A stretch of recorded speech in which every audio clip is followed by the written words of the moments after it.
9장 7절로 9절까지의 말씀, 오늘 아주 짧은 말씀이에요. 제가 봉독을 합니다.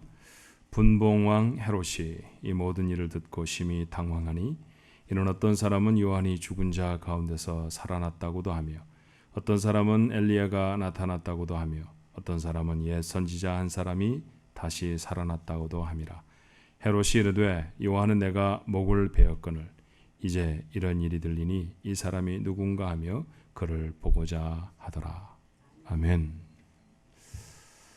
많이 더웠는데 이렇게 안개가 껴서 또 쿨다운이 되어지니까 하나님이 저희들 주변에 만드신 이 자연 현상이 참 놀랍기만 합니다. 오시느라고 좀 힘들지 않으셨는지 모르겠어요. 자, 옆에 분들하고 같이 한번 인사하시면 좋겠네요. 오시는데 괜찮으셨어요? 지난 주간 잘 지내셨습니까? 한번 같이 인사하십시다. 자, 누가복음 9장 말씀 나누고 있죠. 주님은 고향인 갈릴리 지방에서 사역을 시작하셨습니다. 처음부터 병자를 고치시고 그리고 귀신을 쫓아내셨죠. 그리고 이제는 선택되어진 12명의 제자들도 같은 일을 합니다. 누가복음 9장 6절 오늘 본문의 말씀 바로 전에 있었던 말씀이 그거예요. 제자들이 나아가 각 마을에 두루 다니며 곳곳에 복음을 전하며 병을 고치더라. 여러분, 여기 어떤 반응이 있었을까요? 누가는 두 가지 반응이 있었음을 증언하고 있습니다. 첫 번째는 두말할 것도 없이 기쁨이지 않았을까요? 병이 나은 사람과 그 가족들이 얼마나 기뻤겠습니까? 어떤 사람은 12년 동안이나 앓았던 사람이고요. 어떤 사람은 심지어 앓아서 죽었던 사람입니다. 그런데 고침을 받고 살아났습니다. 살아난 사람도 고침을 받은 사람도 그 병자를 치닥거리하느라 정말 많은 시간 고통스럽고 어려웠던 가족들도 너무너무 기뻤을 거예요. 그리고 그것을 선한 마음으로 목격한 사람들도 아마 기뻤을 것입니다. 그래서 주님과 함께 하는 것이 그들의 즐거움이었고 자기의 가진 것으로 주님을 열심히 섬기는 사람들이 점점 더 많아지게 됐죠. 누가복음 8장의 말씀에 보면 이런 기록이 있습니다. 2절로 3절에 또 악귀를 쫓아내심과 병 고침을 받은 어떤 여자들 곧 7 귀신이 나간 자 막달라니라 하는 마리아와 헤롯의 청지기 구사의 아내 요한나와 수산나와 다른 여러 여자가 함께하여 자기들의 소유로 그들을 섬기더라. 너무 기뻐서 자기들의 소유로 주님과 그리고 복음을 전도하고 있는 전파하고 있는 제자들을 섬김에 아까움이 없었어요. 주님의 베푸시는 기적을 얼마나 많은 사람들이 간절히 기다렸는지 모릅니다. 잠시 갈릴리를 떠나서 갈릴리 호수를 건너셔서 건너편 지역 거라사 사람들이 사는 마을에 가셨던 적이 있었죠. 그때 다시 돌아오신 주님을 얼마나 간절히 고대했던지를 누가복음 8장 40절은 이렇게 기록합니다. 예수께서 돌아오심에 무리가 환영하니 이는 다 기다렸음이라. 자, 이런 기쁨의 반응이 있었습니다. 그런데 이것이 전부가 아니었어요. 또 다른 반응이 있었습니다. 그것은 적대감이었죠. 대표적인 사람들은 아마 서기관과 바리새 사람들이었을 것입니다. 그들은 중풍병자가 나와도 야, 어떻게 저렇게 중풍병자가 말씀하면대로 낫지? 그렇게 경외심을 갖는 것이 아니라 주님이 던지셨던 말씀 한마디 한마디에 시비를 걸고 나섰습니다. 주님이 가시는 곳에는 그들도 대부분 따라다녔습니다. 그렇지만 은혜를 받으려고 또 그분을 존경하고 감동을 나누려고 하는 것과는 다른 이유였어요. 무슨 이유였을까요?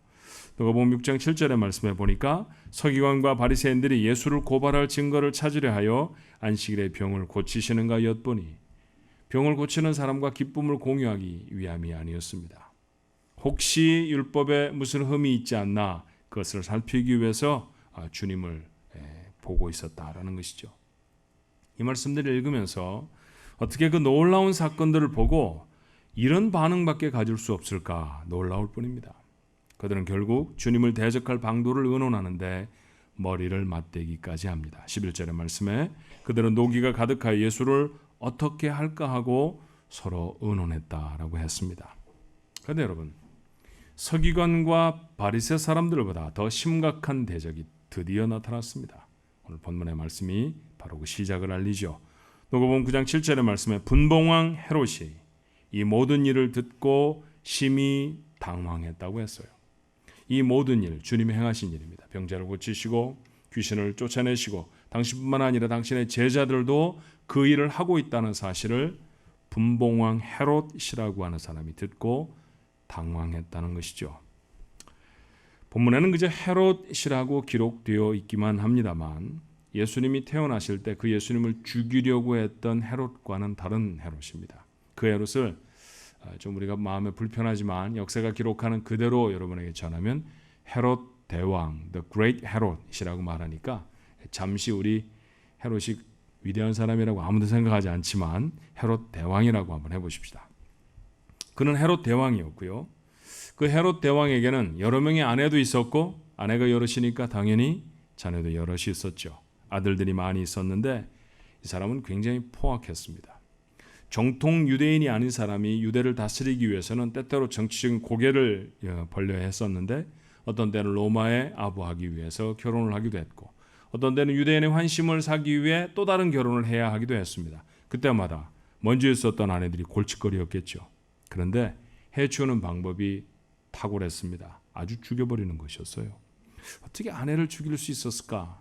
역사를 읽으면서 참 대단한 사람이다 생각을 하게 되어집니다. 그런데 죽인 것은 아내뿐만이 아니라 그 아내가 낳은 아이들도 죽입니다. 이렇게 헤롯은 자기 아내나 자기 아들들 여럿을 죽이기도 했죠. 그의 말년에는 세 아들이 남았어요. 그리고 그 세 아들에게 나라를 분할해 통치하도록 했습니다. 자, 그 아들들의 이름은 이렇죠. 아켈라오라고 하는 아들, 그는 유대와 사마리아 지역을 다스리게 했습니다. 안티파스라고 하는 아들은 갈릴리 지방을 다스리게 했고요. 그리고 빌립이라는 이름의 아들에게는 이스라엘의 북부 지역과 지금 요르단인데 요단강의 동편 지역을 다스리도록 했습니다. 이렇게 나라를 분할해서 다스리는 왕을 성경은 분봉왕, 성경에서만 발견할 수 있는 단어죠. 영어로는 테트리아크라고 말하는데 원어 그대로 말하면 4분의 1을 다스리는 자라고 하는 뜻을 가지고 있는 말입니다. 그러니까 어찌 보면 왕이라고 하기보다는 영주라고 해야 더 맞는, 우리 교회도 정영주 장로님이 계시네. 그러고 보니까 어떤 영지를 가지고 계신 분인지. 영주라고 하는 말이 더 맞는 그런 사람이 바로 이 분봉왕이라고 하는 사람이었어요. 자, 본문에 기록되어져 있는 분봉왕 헤롯은 헤롯이라는 게 아마 거의 라스트 네임처럼 쓰여진 그것이죠. 뭐 김씨가 여럿이지만 이름이 다 다르듯이 모두가 다 헤롯이라고 불리워졌지만 헤롯 아켈라오, 헤롯 안티파스, 헤롯 빌립 이렇게 불리워질 수 있는 사람들이었습니다. 본문에 있는 사람, 그리고 복음서에 대부분에 등장하는 헤롯은 바로 이 헤롯 안티파스라고 하는 갈릴리 지역을 다스리는 분봉 왕이었습니다. 그는 아버지 헤롯 대왕이 낳은 아들들 중에서 가장 유능한 사람이었던 것 같아요. 먼저는 헬라 문화에 아주 정통한 사람이었습니다. 일찍부터 로마에 가서 공부도 하고, 그리고 로마에서 헬라 문화에 정통한 많은 사람들과 깊은 교류와 교제도 나누고 이런 사람이었죠. 특별히 건축에 탁월한 재능을 보이는 것 같습니다. 갈릴리라고 하는 것을 디베레아 바다라고도 부르잖아요. 근데 그 이유가 되는 것은 이 헤롯 안티파스가 갈릴리 해변 지역에 티베리우스 황제를 기념해서 도시 하나를 세우게 됩니다. 그걸 디베레아라고 부르죠. 성경은 그 디베레아라고 하는 도시를 건축하는데 탁월한 영향력을 발휘한 사람이 바로 이 헤롯 안티파스라는 사람이에요. 자, 우리는 그의 정치적인 어떤 유능함들을 나누고 싶은 그런 마음은 별로 없습니다. 그의 삶에 있어서 우리가 기억해야 하는 심각한 문제가 있었다는 것이죠. 그것은 다름이 아니라 동생 빌립의 아내 헤로디아를 사랑한 것이에요. 그저 제수씨로 아낀 것이 아니라 정말 감정적으로 사랑했습니다. 이 사랑을 이루기 위해서 그는 20년 동안 자신의 아내였던 나바티안의 공주를 폐비시켜서 내쫓아버립니다. 결국 공주는 나바티안으로 도망을 가게 되어졌고 나바티안과 유대는 심각한 갈등 관계에 놓이게 되어지기도 했어요. 결국은 그 헤로디아를 빼앗아 아내로 삼죠.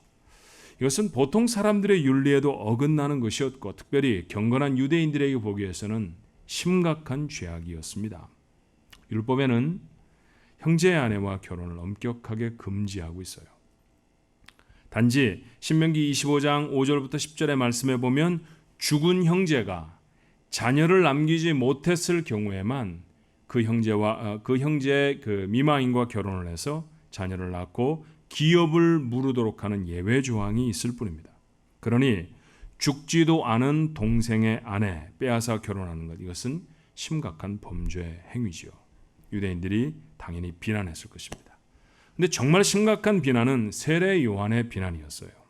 입막음을 하고자 우선 잡아들이기는 했는데 너무 많은 사람들이 존경하던 세례 요한이었거든요. 그래서 함부로 죽일 수도 없었습니다. 당시에 상황을 마태는 이렇게 전해요. 마태복음 14장 3절로 5절이죠. 전에 헤롯이 그 동생 빌립의 아내 헤로디아의 일로 요한을 잡아 결박하여 옥에 가두었으니 이는 요한이 헤롯에게 말하되 당신이 그 여자를 차지하는 것이 옳지 않다 하였습니다. 헤롯이 요한을 죽이려 하되 무리가 그를 선지자로 여김으로 그를 두려워했다라고 적죠. 그러다가 사건이 생겼습니다. 헤롯의 생일에 잔치가 열렸죠. 그리고 잔치 중에 헤로디아의 딸, 그녀 이름으로 우리는 살로메라고 알고 있습니다. 그 딸이 나와서 춤을 추면서 흥을 돋우었어요. 흡족한 헤롯은 상을 주겠다고 했고 헤로디아의 딸은 어머니가 지시한 대로 세례 요한의 머리를 달라고 요청합니다. 이게 얼마나 엽기적인 요청이에요, 여러분. 젊은 여자가 춤을 추고 나서 상 주겠다라고 말하면 예쁜 옷 몇 벌 주세요, 뭐 이런 게 더 맞는 얘기 아닙니까? 그런데 누군가의 목을 잘라서 소반에 담아 달라고 하는 것은 이것은 대단히 잔인한 요청이었습니다. 충격적인 요구였죠. 하지만 분봉왕도 군주가 아닙니까? 자, 부하들이 신하들이 다 보고 있는 앞에서 내가 무엇이든 다 줄 것이다 라고 약속했으니까 한 번 한 약속 지켜야 한다고 생각했을 것입니다. 그리고 결국 그 약속대로 헤롯은 세례 요한을 목베어 죽이죠. 결국 그렇게 어이없이 세례 요한은 죽임을 당하고 맙니다. 예수님을 비롯해서 세례 요한을 사랑하던 사람들은 슬픔에 빠졌어요. 그리고 그 잔인한 살해를 지시한 헤롯은 두려움에 빠졌습니다. 자, 이후 예수라는 사람이 자기가 다스리고 있는 갈릴리 지역에서 기적을 베푼다는 소식은 진즉에 헤롯에게 들려졌던 것 같습니다. 그리고 이제는 그의 제자들도 같은 기적을 베푼다고, 그리고 많은 사람들이 그들을 따르고 모인다는 보고를 받습니다. 그들이 전하는 사람들의 반응이 헤롯을 더 곤란하게 했을 것 같아요. 자, 오늘 본문 7절 8절의 말씀이죠. 분봉왕 헤롯이 이 모든 일을 듣고, 예수님과 그 제자들이 행하는 기적의 사건입니다. 그 이야기를 듣고 심히 당황하여 하니 이는 어떤 사람은 요한이 죽은 자 가운데서 살아났다고도 하며, 어떤 사람은 엘리야가 나타났다고도 하며, 어떤 사람은 옛 선지자 한 사람이 다시 살아났다고도 함이라. 이건 대단히 심각한 문제입니다. 분명히 자기가 목베어 죽였던 세례 요한인데 어떻게 살아날 수 있었을까요? 살아났다고 하면 정말 큰일 아닙니까? 가장 두려웠을 사람은 누구냐 하면 그 살해를 지시했던 헤롯 자기 자신이었을 것입니다. 선지자들 중에 누군가가 살아났다고 해도 그것은 이 헤롯에게 얼마나 심각한 두려움과 위협이 되어졌을까요? 정말 그가 죽인 세례 요한이 다시 살아난 것일까요? 그는 두렵고 놀란 마음으로 예수님을 만나고자 했습니다. 오해하지 마십시오. 사실을 확인하고 싶었던 까닭이 아니었습니다. 이후에 바리새인 중에 어떤 사람이 예수님에게 이런 소식을 전하는 내용을 누가가 잊지 않고 기록해 주었습니다. 누가복음 13장 31절의 말씀에 보니까 곧 그때 어떤 바리새인들이 나와 이르되 나가서 여기를 떠나소서. 예수님께 하는 말이에요. 이유가 무엇입니까? 헤롯이 당신을 죽이고자 하나이다. 한 번 죽인 거 두 번은 못 죽이겠어요? 그가 세례 요한 아니라 누구라 할지라도 또 죽여버리면 된다고 생각했을 것입니다. 그래서 헤롯은 죽이고자 예수를 만나고자 했던 것이죠. 결국 예수님의 인생의 거의 끝부분에서 헤롯은 예수님을 만납니다. 결국 예수님을 만난 헤롯이 어떻게 했던가요? 누가복음 23장 11절로 12절은 이렇게 보도를 하죠. 헤롯이 그 군인들과 함께 예수를 업신 여기며 희롱하고 빛난 옷을 입혀 빌라도에게 도로 보내니 헤롯과 빌라도가 전에는 원수였으나 당일에는 서로 친구가 되니라. 고난주간이 되어지면 주님의 고난당하신 모습에 대해서 우리가 성경 속에서 깊이 묵상하곤 하지 않습니까? 머리에 가시관을 쓰시고 손에 갈대를 드시고 몸에는 홍포를 입으셨다고 알고 계시죠? 아, 그렇습니다. 바로 그 홍포 말입니다. 왕이나 입을 법한 그 거창한 옷, 그거 헤롯이 입혀준 것이었어요. 헤롯이 그 옷을 입혀서 예수를 조롱하며 빌라도의 법정에 보내는 것이죠.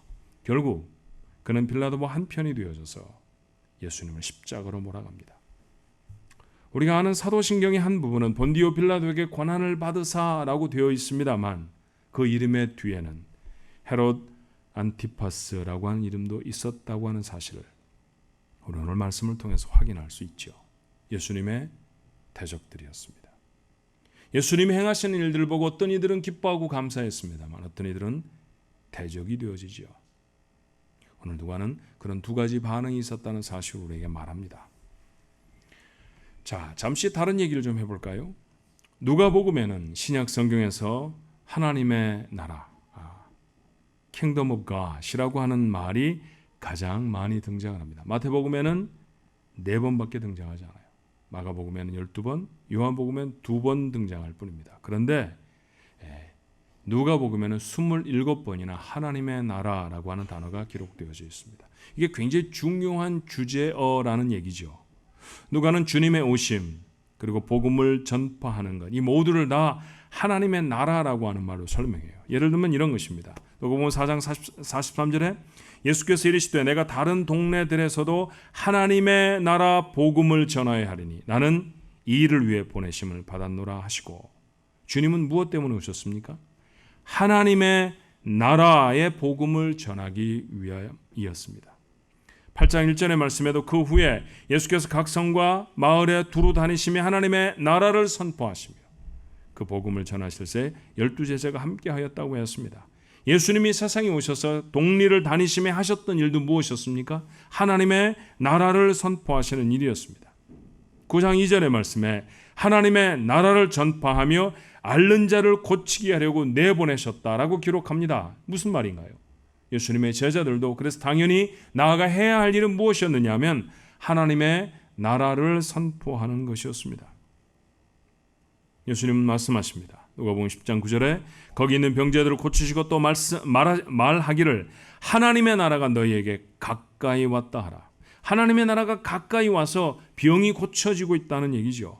하나님의 나라가 가까이 왔다고 선포하시다가 11장 20절의 말씀에 보니까 그러나 내가 만일 하나님의 손을 힘입어 귀신을 쫓아낸다고 하면 하나님의 나라가 이미 너희에게 임하였느니라.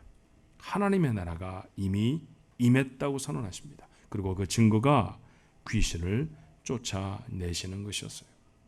자, 하나님의 나라라고 하는 주제에 대해서만 해도 한 10차례 이상 여러분에게 설교를 할 수 있습니다만 가장 쉽고 이해하기 좋게 말씀드린다고 하면 하나님 나라의 왕이 세상에 오셨다는 것이죠. 그 사건을 가리켜 무엇라고 말하냐 하면 하나님의 나라가 임했다라고 말씀하십니다. 하나님의 나라의 주권을 가지고 계신 하나님의 나라의 왕이 세상에 오셨다는 것이죠. 여러분, 왕이 적지에 뛰어들었다고 하면 그 이유가 뭘까요? 왕이 자기가 다스리지 않았던 적군의 손에 수중에 들어있던 그곳에 뛰어들어왔다고 하면 이유는 두 가지입니다. 첫 번째는 적을 물리치는 싸움을 하기 위함이고요. 두 번째는 그곳에 사로잡혀 있는 자기 백성을 구출하기 위함입니다. 그렇게 왕이 오셨다는 것입니다. 적과 싸워서 이길 것입니다. 그리고 그의 수하가 되어지고 그의 소유가 되어져 있는 백성들을 건지셔서 자기 백성으로 회복시키실 것입니다. 그래서 하나님의 나라, 곧 그 나라의 왕이 세상에 오셨다는 것은 복음이라는 것이죠. 복음이라는 거예요. 그러니까 쉽게 설명을 하면 이런 거예요. 적과 싸우다가 포로가 되어서 감옥에 갇혔습니다. 언제 풀려날지 모르고요. 차례차례 꺼내서 참수를 시키고 있으니까 언제쯤 내 차례가 되어질까 두려운 마음으로 매일을 지나고 있는데, 그런데 우리나라 군대가, 그것도 대통령이 사령관이 되어져서 내가 지금 잡혀있는 그 성을 공격하고 그 성에 들어와 있다라고 말하면 감옥에 갇혀 있었던 군인들은 얼마나 기쁠까요? 야, 이제 살아났다. 이제 곧 풀려날 것이다. 이제 우리는 노연할 거야 라고 하는 기쁨을 갖게 되지 않겠어요? 자, 왕이 오셨다. 자기 나라의 통수권자가 왔다. 자기 군대가 도착했다라는 사실은 그래서 굿뉴스, 복음이 되어줄 수밖에 없었다는 것이죠. 자, 누가는 이렇게 말하고 있는 것입니다. 하나님 나라의 왕이신 주님이 세상에 오셨다. 그리고 자기 백성에게 병에서 귀신에게서 그들이 묶여있는 것을 보고 풀어서 자유함을 주셨다. 그런데 그 사건 속에서 악한 세력들이 주님을 대적하기 시작했다는 것이죠. 처음에는 한두 사람이 유대인으로 시작했습니다. 그리고 바리새인으로, 서기관과 그 무리들로, 그리고 헤롯으로 대변되어지는 세상의 정부로, 결국은 본디오 빌라도가 대표가 되어져 있는 세계 최강의 제국 로마가 예수님을 대적합니다. 그들은 결국 예수님을 죽이고 말 것입니다. 예수님을 죽이면 이기는 줄 알았겠죠. 그런데 결국 주님은 그 죽음조차 깨뜨리고 부활하시지 않았습니까? 사탄은 소나기에 넣은 줄 알았던 주님의 백성을 고스란히 다 내놓아야 했습니다. 사실 처음부터 하나님의 아들 예수와 세상의 권세 잡은 마귀는 상대가 될 수가 없었어요. 이전에 나눴던 말씀 기억하시잖아요. 예수님이 거라사 지방에 귀신 들린 자를 통해서 우리에게 보여주지 않았습니까? 귀신은 군대들처럼 가득히 그 사람 안에 주둔하고 있었지만 예수님을 보자마자 달려와 무릎을 꿇고 하나님의 아들의 처분을 바랄 뿐이었습니다. 여러분, 이런 이야기를 누가가 기록해 우리에게 보여주는 것이죠. 이 사실들이 우리에게 무엇을 교훈하고 있는 걸까요? 중요한 몇 가지 사실을 확인해야 합니다. 첫 번째, 싸움이 이미 시작됐다는 것이죠. 이미 주님이 세상에 오심으로 전쟁이 시작되었습니다. 지금도 전투 중입니다. 이 싸움은 과거뿐만 아니라 지금도 계속되어지고 있습니다. 너무 오랜 전투라고요? 예, 주님이 세상에 오신 것이 2000년 전이라고 하면 주님은 참 오래 참으시지 않았습니까? 수천 년 동안 죄악에 빠져서 사탄에게 밥이 되어져 버렸던 백성들을 몇천 년 동안이나 참고 지켜보시다가 역사를 뚫고 오시지 않았던가요? 그러니 2000년의 전투 정도는 주님에게는 아무것도 아닙니다. 하루가 1000년 같은 주님이시잖아요. 또 하나, 이 싸움은 세상에서만이 아니라 내 안에도 이미 시작이 되었다는 것입니다. 여러분 그렇잖아요. 주님이 유대 땅에 오셨을 때 주님을 대적했던 사람들이 헤롯이라는 인물과 그리고 바리새 사람들 그 정도였었습니까? 그렇지 않죠. 오늘날 그 사건은, 그 대적은 온 세계로 퍼져 있고요. 그리고 우리 개인에게도 어떤 일들이 일어났나요? 전에는 알지 못했던 다툼들이 내 안에 생겨졌습니다. 갈등이 생깁니다. 예수를 믿고 나서 내가 주님을 받아들이고 주님이 내 안에 오시고 난 다음부터 선과 악의 치열한 싸움이 우리 속에서 생기지 않았습니까? 그렇죠. 누군가는 다툼을 갖고 나서 야, 싸워서 이겼다. 그리고 너무너무 좋아하지만 그러나 우리는 누군가와 다투고 나면 참 마음이 불편합니다. 이유가 무엇인가요? 우리 안에 계신 주님이 우리에게 선함이 무엇인지를 새로운 기준으로 우리에게 제시해 주셨기 때문입니다. 세상에 살아가는 모든 사람들과 다 똑같은 방식으로 살아가면서도 그것이 우리에게 죄책감이 되어지고 그것이 마음에 고통이 되는 까닭이 무엇입니까? 내 안에 전쟁이 시작되었기 때문입니다. 거룩한 전투는 내 안에서도 계속되고 있는 것이죠. 그리고 또 하나, 그 싸움은 점점 극렬해지고 있습니다.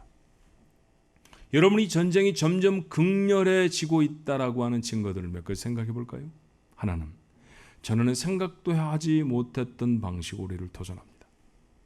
신문을 읽으시면서 제가 잘못된 정보를 여러분에게 드리는 거 아닌가 하는 우려가 조금 있는데 우리 식구들은 다 그래도 하나님의 성령으로 인도함을 받는 분이니까 담대하게 제가 전하죠. 애슐리 메디슨이라고 하는 웹사이트를 혹시 아십니까? 아시면 문제가 있는데 이게 캐나다의 어떤 사람이 만들어낸 그런 웹사이트인데요. 그 초기 화면을 텅 열어보면 그 내용이 그렇답니다. 저는 용기가 없어갖고 직접 웹사이트에 접속은 못하고 뉴스로만 제가 접했는데 거기 보면 인생은 짧다, 바람이 피워라 이렇게. 그게 캐치프레이스예요. 기혼자들을 계속해서 그 회원으로 모집을 해서 그 사람들에게 또 다른 애인을 만들어주는 웹사이트입니다. 얼마나 많은 사람이 접속했을까요? 전 세계에서 3천만 명이 넘는 사람들이 회원으로 접속했습니다.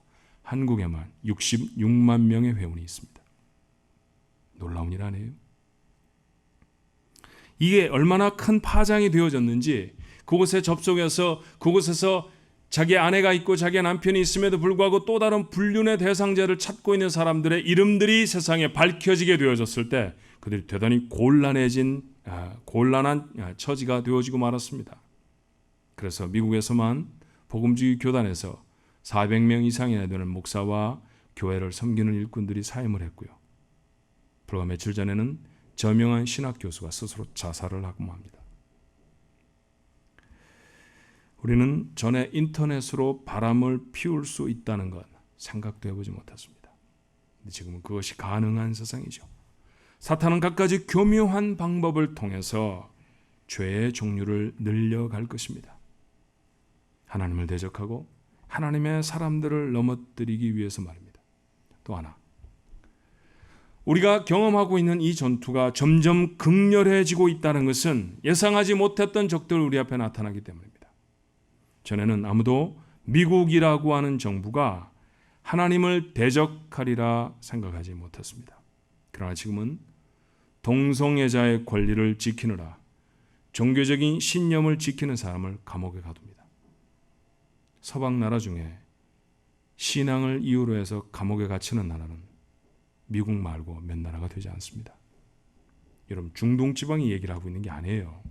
우리가 살고 있는 미국이 얘기를 하고 있는 거예요. 우리가 주님을 믿습니다.